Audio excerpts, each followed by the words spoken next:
검찰이 윤석열 대통령 구속 취소에 대한 즉시 항고를 포기한 것을 두고 여파가 이어지고 있습니다. 심우정 검찰총장은 적법 절차 원칙에 따라 소신껏 내린 결정이고 사퇴나 탄핵 사유가 된다고 생각하지 않는다면서 야권이 제기하는 검찰 책임론을 일축했습니다. 취재기자 연결합니다. 김태원 기자, 심 총장이 오늘 출근길에 문답을 진행했죠. 네, 심우정 검찰총장은 오늘 오전 9시쯤 대검찰청 출근길에서 기자들과 만나 먼저 윤 대통령 석방을 지휘한 배경부터 설명을 했습니다. 기소된 피고인의 신병을 판단할 권한은 법원에 있는 만큼 그 결정을 존중했다고 운을 뗐는데요. 구체적으로 보석과 구속 집행정지, 구속 취소에 대한 즉시 항고는 과거 유신헌법 시절 도입된 제도로 보석과 구속 집행정지에 대해선 영장주의와 적법 절차, 과잉금지 원칙에 어긋나서 위헌이라는 헌재 결정례가 있다며 그 취지를 고려했다고 말했습니다. 직접 들어보시죠. 영장주의와 적법 절차의 원칙, 과잉금지의 원칙에 반한다는 명확한 판시가 있습니다. 이런 상황에서 즉시 항고를 하여 또 다른 위헌 소지를 불러일으킬 것은 맞지 않다고 생각했습니다.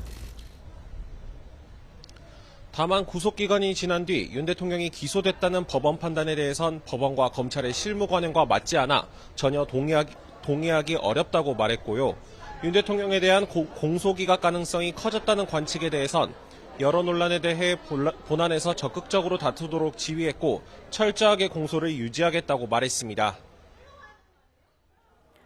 네, 그리고 야권을 중심으로 검찰 책임론이 불거지면서 심 총장의 사퇴를 요구하기도 했는데요. 이와 관련한 별도의 입장 나왔습니까? 네, 심 총장은 야권의 사퇴 요구나 탄핵과 고발 예고에 대해 이번 결정이 자신의 사퇴나 탄핵 사유가 된다고 생각하지 않는다고 말했습니다. 수사팀과 대검 부장단 회의를 거치는 등 여러 의견을 종합해 소신껏 결정을 내렸다는 건데요. 다만 국회의 권한에 따라 탄핵 소추가 이루어진다면 그에 따라 대응하겠다고 말했습니다. 심 총장은 또 윤 대통령 기소에 앞서 검사장 회의를 열었던 게 구속기간을 넘긴 원인이 됐다는 일각의 비판에 대해서도 언급했는데요. 국가적 중대 사안에 대한 의견을 듣기 위해 진행한 회의였다면서 비판은 전혀 동의할 수 없다고 반박했습니다. 이 부분도 들어보겠습니다. 이런 국가적 중대 사안에 대해서 저희의 처분 방향이나 법률적 쟁점에 대해서 의견을 충분히 듣고 판단을 하기 위해서 검사장 회의를 연 것입니다. 검사장 회의가 구속 취소 결정의 원인이라는 주장에는 제가 전혀 동의할 수 없습니다.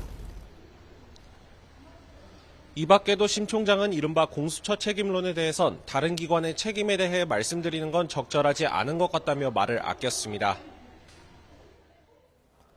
이제 윤 대통령 측은 향후 재판에서도 이 수사 과정의 위법성을 문제 삼을 것으로 보이죠.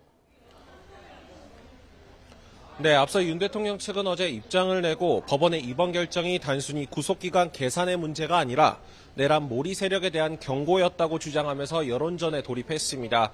향후 본안재판에서 법원 결정을 토대로 이번 수사의 절차적 적법성을 문제 삼으면서 공소 기각을 요청할 가능성이 커 보이는데요.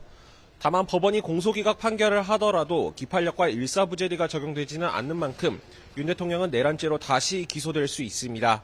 구속이 위법했다고 하더라도 방어권이나 변호인 조력권이 크게 침해된 게 아니라면 본안 판단에도 큰 영향은 없을 것으로 보이는데요. 윤 대통령은 체포 이후 진술 대부분을 거부했고 재판부가 위법한 구금이라고 판단한 기간에도 별도의 조사는 없었습니다. 지금까지 검찰 특수본에서 YTN 김태원입니다.